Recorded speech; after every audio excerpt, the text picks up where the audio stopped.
Hello guys, welcome है आप लोगों का voice of trading and investing के 107th एपिसोड में। तो अगेन एक एनालिसिस वीडियो रहेगी for long term investment purpose. ठीक है।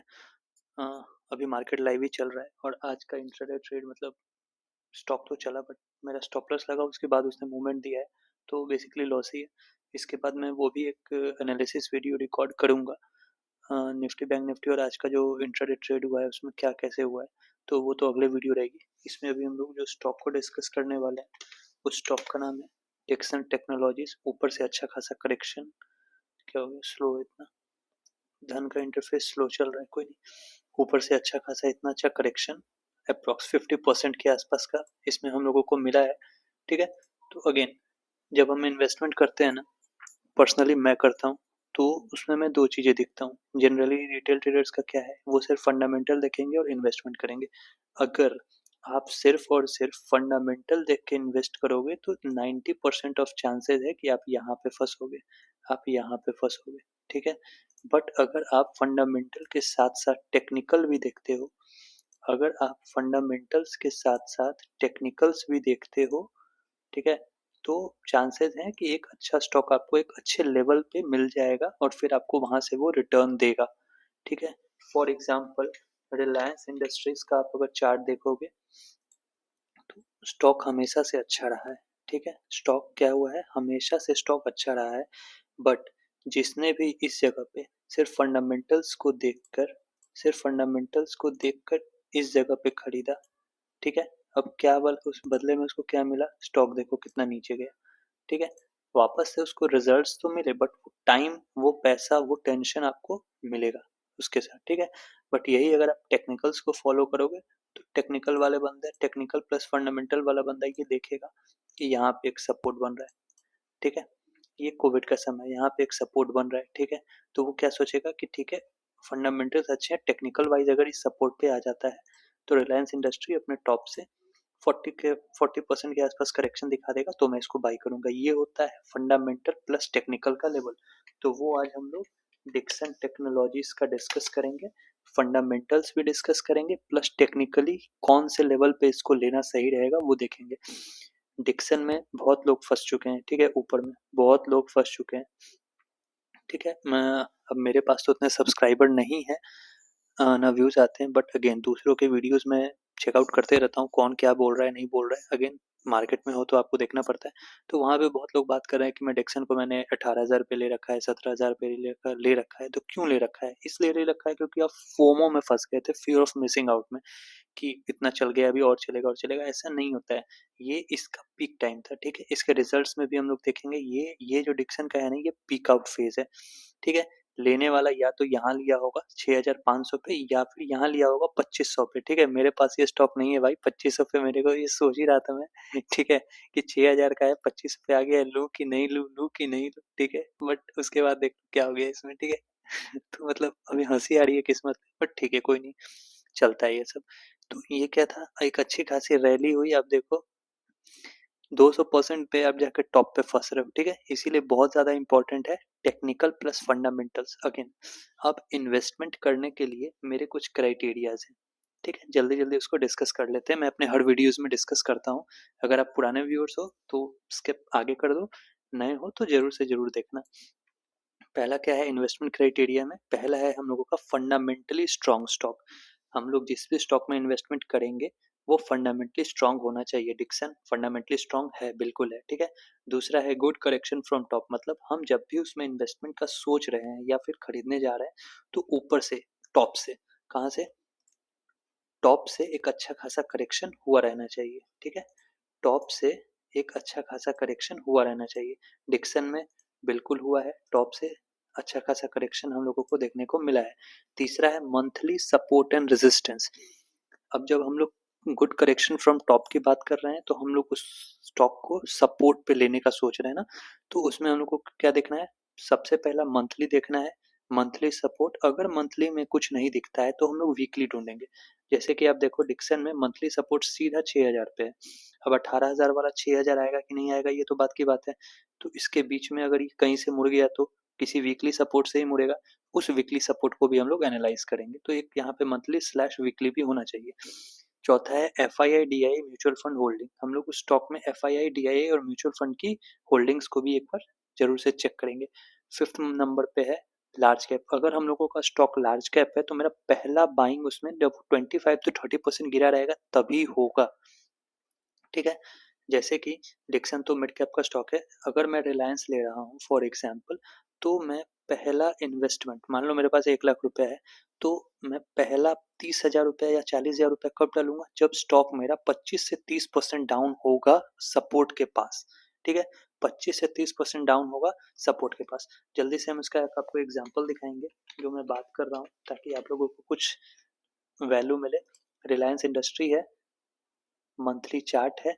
अब देखो यहाँ से इस टॉप से 29% गिरा, ठीक है। लार्ज कैप का स्टॉक है, ये यहाँ टॉप लगा था 1600 का, ठीक है।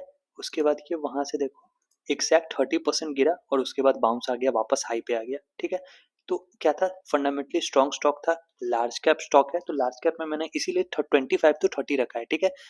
25 to 30 इसीलिए रखा है मैंने, क्योंकि ये आपको कोई फिक्स नहीं है कि 25 to 30 से मुड़ जाएगा। ये आपको हर स्टॉक का अलग है, यूनिलीवर का अलग है, भारतीय एयरटेल का अलग है, ठीक है, टाटा मोटर्स का अलग हो सकता है, रिलायंस का अलग है, इन्फोसिस का अलग है। बट ये एक, आप मानो ना, क्राइटेरिया मैंने इसको सेट कर रखा है। फॉर एग्जाम्पल आप इन्फोसिस को देखोगे, ठीक है, तो पहला बार जब ये गिरा, यहाँ से देखो 39% गिरा, ठीक है। तो क्या था, यहाँ पे सपोर्ट कहीं नहीं है, देख रहे हो, यहाँ पे कहीं भी सपोर्ट नहीं है मंथली में। लेकिन रिलायंस मैंने 30% पे आपको क्यों दिखाया है, क्योंकि यहाँ पे देखो सपोर्ट बन रहा था रिलायंस में, ठीक है।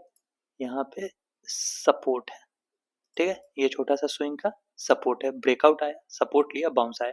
तो हम लोग का जो क्राइटेरिया है, मंथली सपोर्ट रेजिस्टेंस देखेंगे और 25 to 30% रिलायंस में एकदम फिट हुआ, ठीक है। मंथली सपोर्ट था, ऊपर से 30% करेक्शन था, जिसने भी यहाँ पे बाइंग किया फट से ऊपर, ठीक है।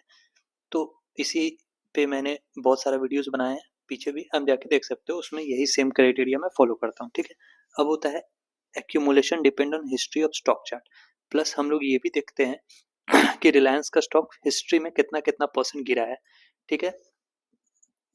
कोरोना को नहीं गिनेंगे, ठीक है, उसमें तो पागल की तरह सब गिरे हैं। उसके अलावा स्टॉक हिस्ट्री, मतलब पीछे अगर हम आएंगे, ठीक है, तो कितने कितने परसेंट का करेक्शन दिया है, इसको भी हम लोग चेक करते हैं इन्वेस्टमेंट के टाइम पे, ठीक है। ये हो गया, मतलब कितने, जैसे बहुत से स्टॉक है, जैसे रिलायंस है, 25 to 30% ही गिर के बाउंस आ जाता है, ठीक है। लेकिन उसी लार्ज कैप में अगर आप इन्फोसिस को देखोगे तो 40% गिर जाता है, 35% गिर जाता है, ठीक है। तो ये होता है हिस्ट्री, हर स्टॉक का अलग हिस्ट्री है, हर स्टॉक अलग अलग परसेंटेज पे गिरता है। For mid cap it starts with 35 to 40%। अगर मैं कोई मिड कैप का स्टॉक ले रहा हूँ तो मैं इंतजार करूंगा कि कम से कम, अगर मेरे पास 1 लाख है, तो पहला 40,000 मैं कब लगाऊंगा, जब वो 35 से 40% गिरा रहेगा। वही सेम चीज स्मॉल कैप में है 50%, ठीक है। और फिर नीचे एवरेजिंग के लिए मैं और पैसे बचा के रखूंगा। तो उसी के साथ हम लोगों का डिक्सन टेक 70,395 करोड़ का मार्केट कैप है, जिसका मतलब क्या हुआ कि स्टॉक हम लोगों का मिड कैप का स्टॉक है, ठीक है। अब हम लोगों का स्टॉक P50 है, ROC 40 बहुत अच्छा है, ROE 32 बहुत ज़्यादा अच्छा है, ठीक है। डिविडेंड उतना मैटर नहीं करता जब आप इन्वेस्टमेंट करते हो। अगेन ये इंपॉर्टेंट है, अगेन ये हम लोगों के लिए इंपॉर्टेंट है, P ratio, price to earning ratio. Median P कितना है, 124 है, मतलब क्या है, और अभी कितना चल रहा है स्टॉक P50। अब देखो मीडियन पी क्या होता है, मीडियन पी बताता है कि स्टॉक का वैल्यूएशन जब जब मार्केट ने इसको सस्ता माना है, ठीक है। तो अभी ये 124 मीडियन पी इसका दिखा रहा है, और स्टॉक का पी कितना है, 50, मतलब क्या है, स्टॉक अभी सस्ता मिल रहा है। अगेन स्टॉक अभी सस्ता मिल रहा है, हम लोगों को कुछ पैरामीटर्स में से ये एक पैरामीटर पे स्टॉक मेरे को अभी वैल्यूएशन वाइज सस्ता मिल रहा है। जब जब ये 124 या उसके नीचे के पी पे आया है तो मार्केट ने इस स्टॉक को सस्ता माना है। अगेन मार्केट ने इस स्टॉक को सस्ता माना है, ठीक है। जब ये 18,000 के आसपास होगा तो अब देखना इसका पी 200 के आसपास था, देखो पी कितना है, 18 अक्टूबर 2024 में 212, इसका मीडियन पी कितना है, 124, मतलब क्या डबल पी पे ट्रेड कर रहा था। अब प्राइस टू अर्निंग पे इतने हाई पे खरीद रहे हो तो अब तो फंसोगे ही। वही हुआ, उसके बाद पी प्राइस जो भी है करेक्शन आ चुका है, ठीक है।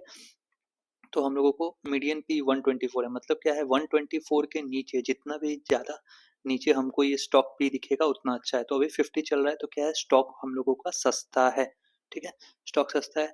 ठीक है। ये प्रोज एंड कॉन्स उतना मैटर नहीं करते। अब stock is trading 17.5 times book value, अब इसका तो कोई मैटर नहीं करता। रिलायंस तो कितने टाइम्स पे वैल्यू पे ट्रेड कर रहा है, ठीक है, तो उतना ये नहीं है। अब आ जाते हैं हम लोगों के मेजर क्वार्टरली रिजल्ट्स पे। अगेन स्टॉक में करेक्शन आया, ठीक है, स्टॉक में करेक्शन आया 561 का 441 हो गया, ठीक है, ये रिजल्ट्स नीचे हो गया। प्रॉफिट आफ्टर टैक्स देखोगे 924 का 412 हो गया, सीधा आधा हो गया, ठीक है।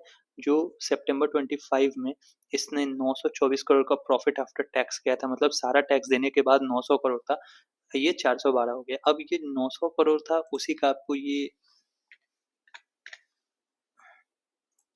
उसी 912 करोड़ का आपको ये पंप देखने को मिला, जो ये इतनी बड़ी रैली हुई। अब यही था पीक फेज, ठीक है।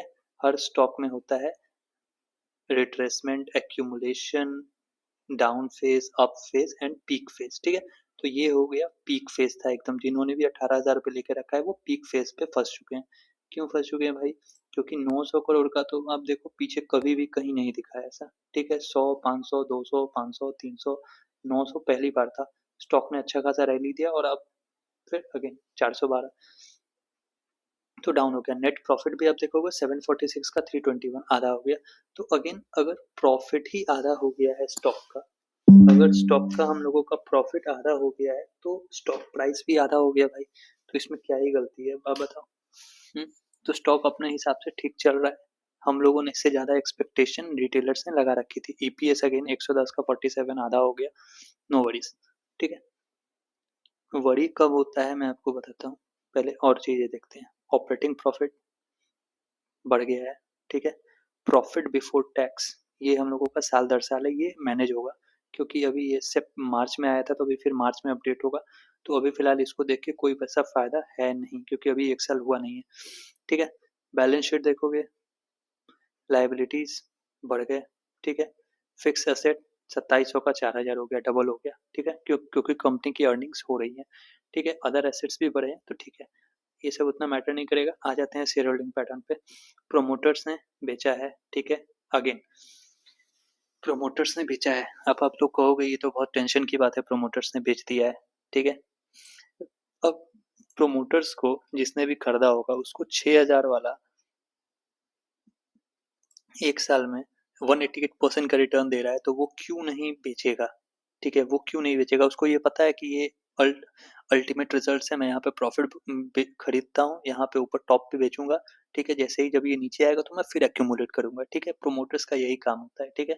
अब यहाँ पे क्या है, जैसे जैसे ये देखो लोअर हाई लग रहा है, ठीक है, एक हाई था दूसरा हाई, अब ये क्या है, प्रोमोटर्स इसको बेच रहे हैं, ठीक है। एफ आई आई डी इसको बेच रहे हैं। जब ये सपोर्ट पे आएगा रिटेल ट्रेडर्स निकल जाएंगे और वो लोग यहीं से खरीदेंगे और यहीं से फिर ये घूमेगा, ठीक है। मतलब एग्जैक्ट अब यहीं से नहीं घूमेगा, जो भी लेवल्स हम लोग को भी डिस्कस करेंगे उस पे। तो ये होता है। तो उस हिसाब से अब देखो 34 का 28 रह गया, ठीक है। एफ आई आई 12% था, 23 18 हो गया। लेकिन अब यहाँ पे देखो डी आई ने इसको दबा के कर दिया है 26 28 29, ठीक है। और सबसे अच्छी बात क्या है, पब्लिक के हाथ में जो 30% शेयर था वो 23 हो गया। तो जिस भी स्टॉक में पब्लिक की होल्डिंग कम है वो स्टॉक अच्छा है, ठीक है। आपको उसका परफेक्ट एग्जांपल ओबरॉय रियलिटी में दिखेगा, ठीक है। आप ओबरॉय रियलिटी का पब्लिक शेयर होल्डिंग देखोगे ना तो आपको मजा आ जाएगा। खुल जा भाई जल्दी, देखो मात्र 2% है, ठीक है। अगर ये आपको कभी नीचे मिले अच्छे सपोर्ट पे तो इसको जरूर देखना, ठीक है। तो ये होता है।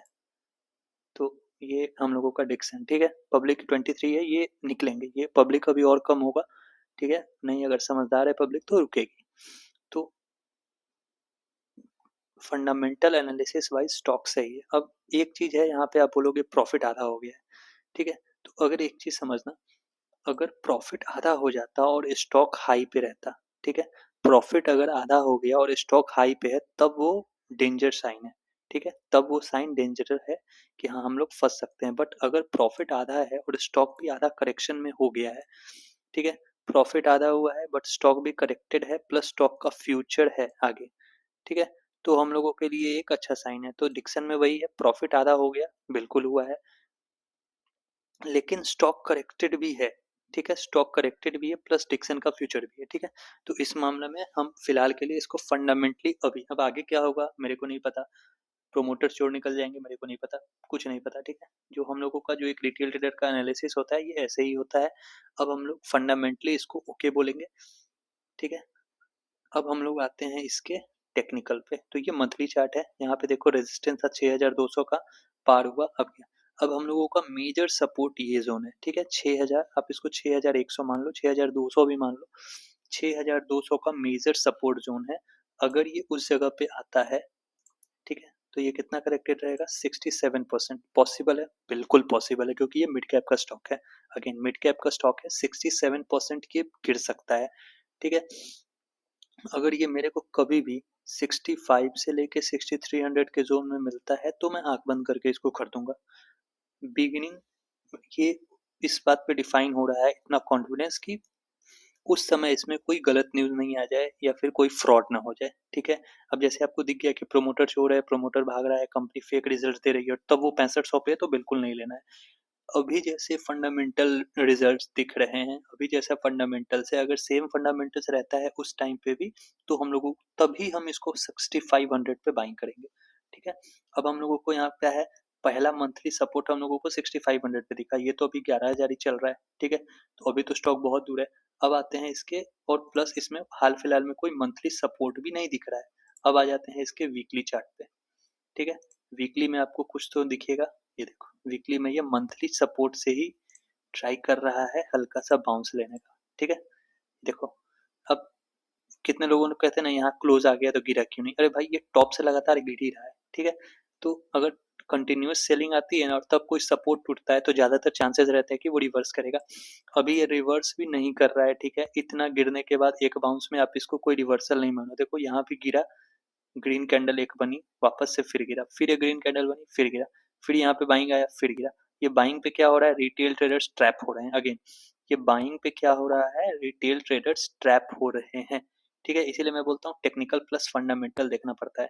अब जिन लोगों ने भी 12000 पे ले रखा है उनको भी अभी लॉस है, और ये अभी और नीचे आने वाला है, ठीक है। 90% चांसेस है कि नीचे आएगा।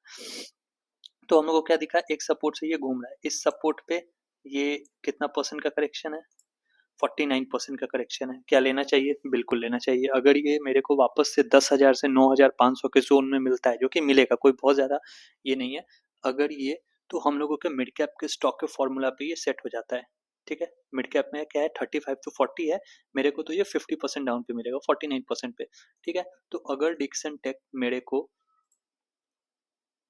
10,000 से 9,500 के जोन में कहीं भी मिल जाता है तो मैं पहला level of investment, first level of investment इसमें कर दूंगा। मतलब क्या, अगर मेरे पास 1 लाख रुपए है डिक्सन के लिए तो मैं 50,000 रुपए इसमें डाल दूंगा, ठीक है। ये हम लोगों का पहला वीकली सपोर्ट है। दूसरा इन्वेस्टमेंट कब है, जब मेरे दाम से वो 40% और नीचे है, ठीक है। अच्छा खासा 40% नीचे रहेगा वो, तो अगला सपोर्ट आता है। अगेन तो अगला सपोर्ट आता है।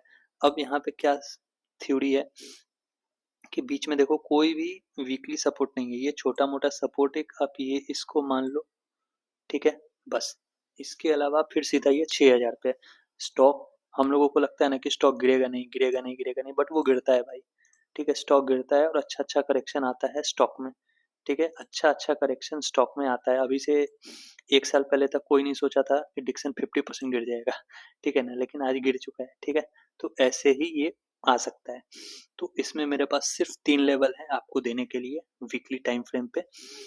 वीकली मानो, मंथली मानो, जो भी मानो, एक हम लोग 10,000 से 9,500 के जोन में इसको एक्यूमुलेट करेंगे। दूसरा जोन हम लोगों का रहेगा 8,500 का, ठीक है, जो कि एक वीकली सपोर्ट है। अगर 8,500 के नीचे क्लोजिंग आती है और अगर उसके बाद ये मेरे को 6,500 पे मिलता है तो मैं वहां पे एक थर्ड लेवल ऑफ बाइंग करूंगा। क्यों? क्योंकि मंथ वहां पे मंथली सपोर्ट है, वहां पे क्या है, मंथली सपोर्ट है। अगेन यहाँ पे आप एक और चीज समझो, ब्रेकआउट के बाद एक रीटेस्ट स्ट्रेटेजी होती है, ठीक है। जब स्टॉक को ऊपर जाना है तो ब्रेकआउट देगा, कुछ डेली टाइम फ्रेम पे अज्यूम करो कि स्टॉक ने 10% चला, ठीक है, डेली टाइम फ्रेम का ब्रेकआउट आया, फिर वो रीटेस्ट पे आता है, रीटेस्ट पे फिर से बाइंग होती है और तब वो फिर 20% और चलता है। वैसे ही ये मंथली चार्ट है, मंथली चार्ट प्रिडिक्शन ने ब्रेकआउट दिया और अच्छा खासा 187% का मूव दिया, बट कहीं भी रीटेस्ट नहीं हुआ है इस लेवल का, ठीक है।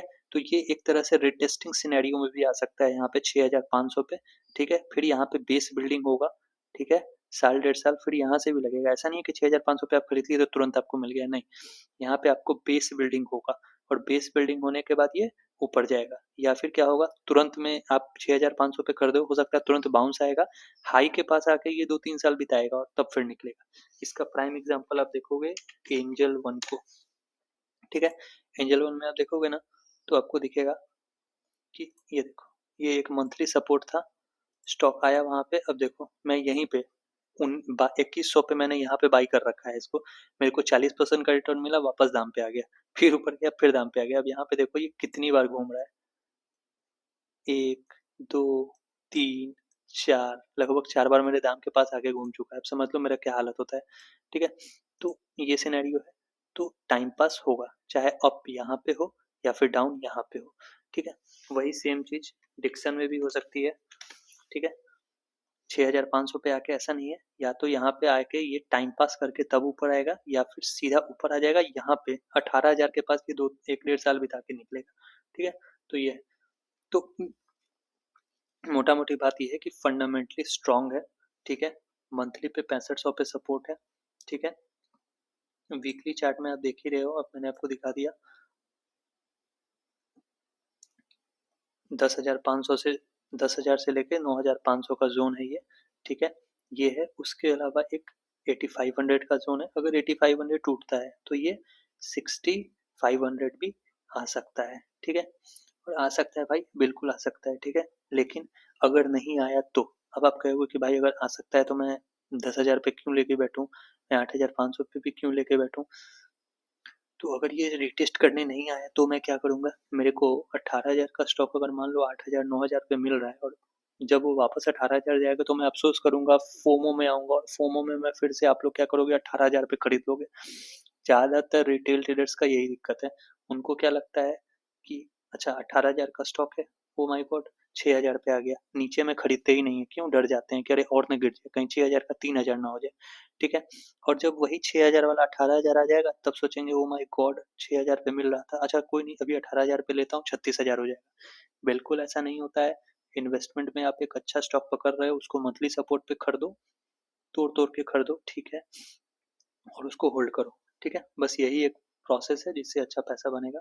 उस हिसाब से यहाँ पे 10,000 से 9,800 500 जो भी आप मानो, ये एक जोन है, 8500 एक जोन है, और अगर गलती से 6500 आ जाता है और इसके रिजल्ट्स फंडामेंटल सेम रहेंगे तो मैं यहाँ पे दबा के खरीदूंगा इस स्टॉक को, ठीक है। 6500 is the golden level if fundamental stay strong. क्या है, 6500 हम लोगों का गोल्डन लेवल है अगर फंडामेंटल स्टिल ऐसा ही स्ट्रॉन्ग रह गए तो, ठीक है। तो फर्स्ट लेवल ऑफ बाइंग, ठीक है, ये हम लोगों का फर्स्ट लेग बाइंग है, ये सेकंड लेग बाइंग है, और ये थर्ड लेग बाइंग है, ठीक है। ऐसे ही करेंगे तो अच्छा खासा पैसा यहाँ पे बनेगा। अब आप ये सोच रहे होगे कि भाई कैसे ये बात बोल रहा है, मैंने पीछे एनालिसिस में बहुत सारा एनालिसिस वीडियो बनाए हैं, आप जाके उनको चेक कर सकते हो। एक एक साल पुराना वीडियो है मेरे बॉस, एक एक साल पुराना वीडियो है जिसमें मैंने हीरो मोटो को एनालाइज किया है, ठीक है। जहाँ पे मैंने हीरो मोटो को एनालाइज किया है, ठीक है, और यहाँ बॉटम पे मैंने उसको खरीदा है, ठीक है। क्यों खरीदा है, अब दिखाता हूँ मैं आपको। मंथली चार्ट खुलेगा, ठीक है। अब देखो मैंने, अब वीडियो जाके देख सकते हो, सारी वीडियो अडानी पोर्ट की और इसकी उसकी सबकी वीडियो पड़ी हुई है, देखो मंथली सपोर्ट है यहाँ पे, ठीक है। यहीं से बाउंस आया हुआ है, मैंने वो सारी वीडियोस बना के रख रखी हैं, ठीक है। डिक्सन मैंने आपको समझा दिया, अब आप मेरे को 2 मिनट का टाइम दो, मैं आपको दिखाता हूँ, ठीक है।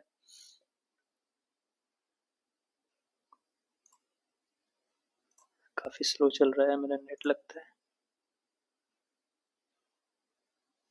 ये देखो, ये IRFC RBNL की वीडियो है 5 महीने पहले की, आप इसको जाके देखो, इसमें मैंने क्या बोला, ठीक है। उसके बाद ये देखो इन्वेस्टमेंट स्टॉक परफॉर्मेंस वीडियो, ठीक है, ये शॉर्ट पार्ट में है, मैंने किस किस स्टॉक देखो, CDSL Adani total Concor angel one IRCTC का बना के रखा है, ठीक है। बहुत सारे स्टॉक का मैंने